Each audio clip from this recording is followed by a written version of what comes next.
great personal satisfaction. The MOU had 14 points. Among the most critical, Iran would allow toll-free passage through the Strait of Hormuz for 60 days. Mines would be cleared. A 60-day window would open for negotiations toward a final agreement. Iran would receive sanctions waivers and some frozen assets. The United States would proportionally lift its naval blockade. The signing was presented as a historic breakthrough, and in one narrow sense, it was. Hostilities paused. Oil prices fell. Shipping began tentatively to resume. But here is what the fanfare obscured. The ceasefire paused the shooting. It did not resolve the underlying question. And the underlying question, the one that every diplomat in the room knew was unresolved, was this. Who actually controls the Strait of Hormuz?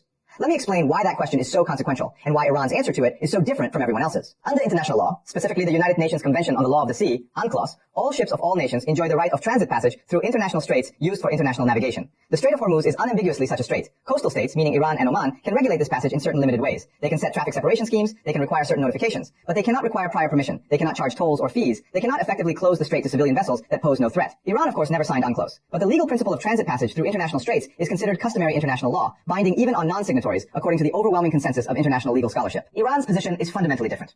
Tehran argues, and this is important to understand, even if you don't accept it, that the Strait of Hormuz runs through its territorial waters and the territorial waters of Oman, and that as a coastal state, it has sovereign rights over navigation in those waters.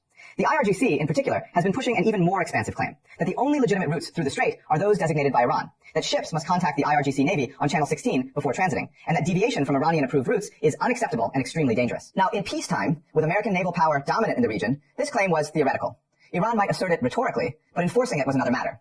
The war changed that calculation. The closure of the strait demonstrated, in the most concrete possible terms, that Iran could actually follow through on the threat. The economic damage was real. The leverage was real. And so, when the ceasefire came, Iran's negotiators walked into the room not as a defeated party making concessions from a position of weakness, but as a party that had demonstrated its capacity to inflict unbearable costs and was now prepared to monetize that leverage in the negotiations.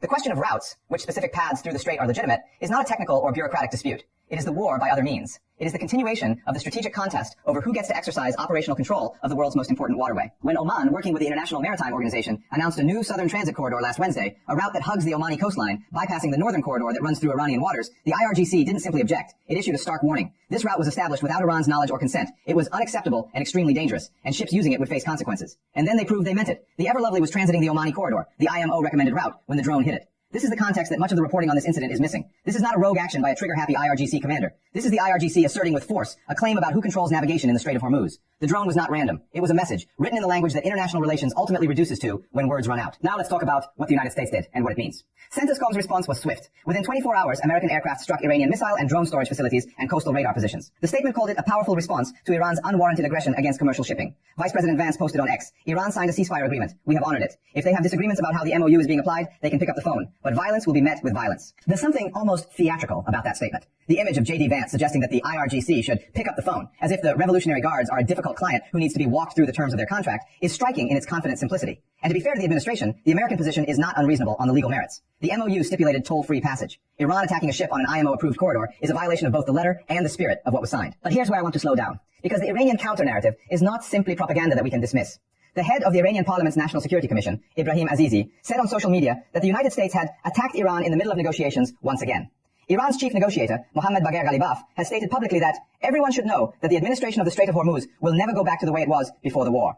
And a senior Iranian deputy foreign minister said, in language that is easy to mock but important to take seriously, safe passage through the Strait of Hormuz, with ambiguous arrangements, parallel routes, or decision-making outside of Iran's considerations as the coastal state, cannot be guaranteed. Read those statements carefully. What you're seeing is not simply defiance. What you're seeing is a party that believes the MOU, the document that supposedly ended the war, left the question of Iranian control over the strait fundamentally unresolved. And they are not wrong to believe that. Because Article 5 of the MOU addressed the strait, but it did so in deliberately ambiguous language. It said Iran and Oman would discuss the future management of navigation, a formulation so vague that both sides could sign it while holding incompatible interpretations of what it meant. The Americans read future management of navigation as a transitional arrangement that would return the strait to its pre-war status, internationally governed, freely transited, with no tolls and no Iranian control over routes.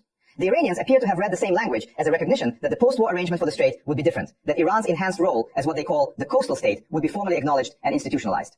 These are not small differences that can be split at the negotiating table. They are incompatible visions of what the post-war order in the Persian Gulf looks like. There's something else going on inside Iran that we need to understand, because the picture is more complicated than Iran decided to attack a ship. The Iranian political system, even after the death of Khamenei Sr. and the elevation of his hawkish son Mujtaba, is not monolithic. President Pezeshkian represents a faction that by Iranian standards is more pragmatic, more willing to accept a deal that provides economic relief in exchange for concessions on the nuclear program and implicitly on the strait. He was apparently clashing with the IRGC leadership during the war itself over strategy. The IRGC, on the other hand, has emerged from this war with its institutional power dramatically dramatically enhanced. The death of civilian and clerical leadership, Larijani was killed, the Supreme National Security Council building was destroyed, created a vacuum that the military has filled. The IRGC is calling the shots, in the blunt assessment of Ali Vaez, one of the most respected Iran analysts working today. There is no distinction between the IRGC and the state. They are effectively one and the same. And the IRGC's view on the Strait is clear. They have been issuing permits for the northern corridor, the one that runs through Iranian waters, where they can monitor and control traffic. They have reportedly stopped issuing new permits even for that corridor, meaning only ships they already know and trust are getting through. The southern corridor, the Oman route, is the one that partially bypasses their control. And that, for the IRGC, is precisely what makes it unacceptable. There were also hardliners in the Iranian parliament who seized on a written note attributed to the new supreme leader, Mujtaba Khamenei.